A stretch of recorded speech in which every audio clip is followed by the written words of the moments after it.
Before we dive into the story, I urge you to watch this video all the way through. The truth I'm about to share is something you won't want to miss. Not a single detail can be skipped. Stay with me till the very end and uncover the secrets hidden in plain sight. Chapter 1: The Quiet Beginning. It all started like any other school year at Ridgewood High, typical cliques, mundane classes, and the everyday buzz of teenage life. My name is Alex, and if there's one thing I've always been certain about, it's the predictability of a high school year, until that fall, when all hell broke loose. The first sign was subtle. Mrs. Langley, the chemistry teacher, who was always kind and patient, suddenly seemed colder, more distant. At first, we thought she was just stressed, but things began to escalate quickly. Students complaining about strange headaches, some acting distant or unusually aggressive, and rumors about something spreading started to circulate. I remember the day well. It was the beginning of October when I noticed my best friend, Jesse, wasn't himself. Usually loud and friendly, he'd sit in silence, eyes unfocused and lips twitching unnaturally.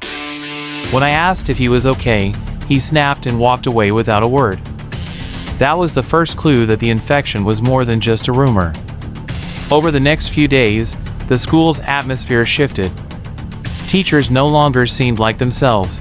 Familiar faces now wore expressions void of empathy.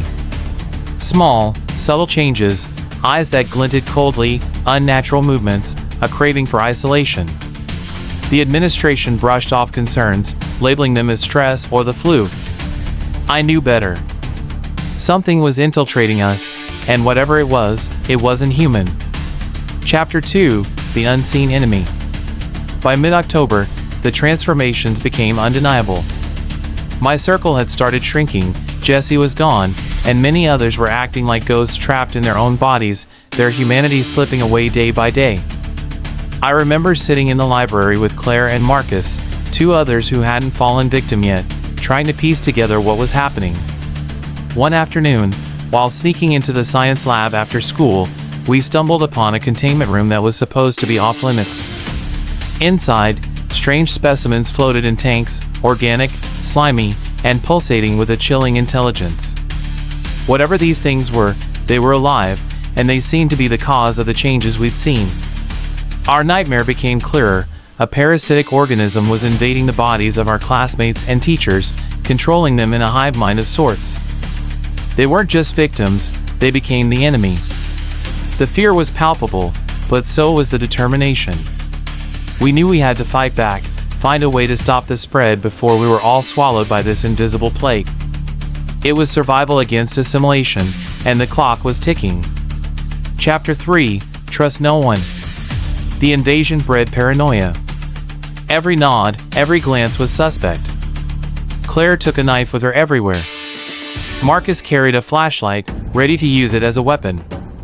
I kept my eyes open but avoided showing fear. The infected were quick to detect weakness. Teachers who had once nurtured us became hunters. The infected moved in disturbing uniformity, communicating silently through glances and subtle gestures. The halls that once echoed with laughter now whispered with menace. In a breakthrough, Claire discovered that exposing the parasite to extreme cold slowed it down. That gave us a plan, a weapon against the invasion, but deploying it meant confronting the infected directly. We started barricading ourselves in classrooms, armed with makeshift weapons and a dying hope.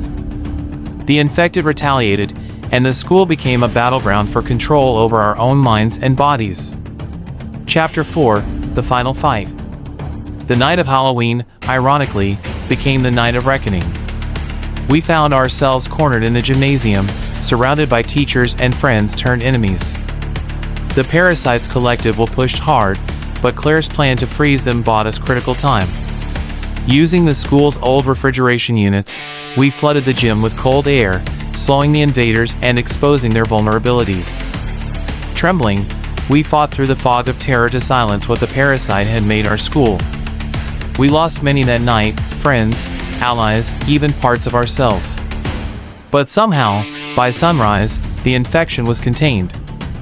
The halls were eerie and silent except for our exhausted breaths and the silence of a school untouched yet irrevocably changed. We didn't know what had started this invasion or why the parasite chose our school, but we survived. And for now, that was enough. Chapter 5, Aftermath and Warnings. Days after, authorities came in, cleaned up, and declared the school safe. The missing students were never found. Whispers of cover-ups took hold. Claire, Marcus, and I vowed never to speak about it, except here, in this account. To anyone watching or reading, remember this: the worst threats often come from within. Keep your eyes open, your mind sharp. Trust your instincts. There might be something feeding on us even now, waiting for the right moment to come back. School might seem normal, but beneath the surface, there may be a silent invasion. Stay vigilant. If you found this story gripping, please subscribe for more real survivor tales and horror stories. Don't forget to activate the notifications so you never miss an upload. Liking this video helps us reach others who love stories like this, so give it a thumbs up if you enjoyed it. Share your thoughts in the comments. Did you recognize the signs? Or have you faced something similar? And lastly, share this video with anyone brave enough to hear the truth lurking in the shadows of their own high school.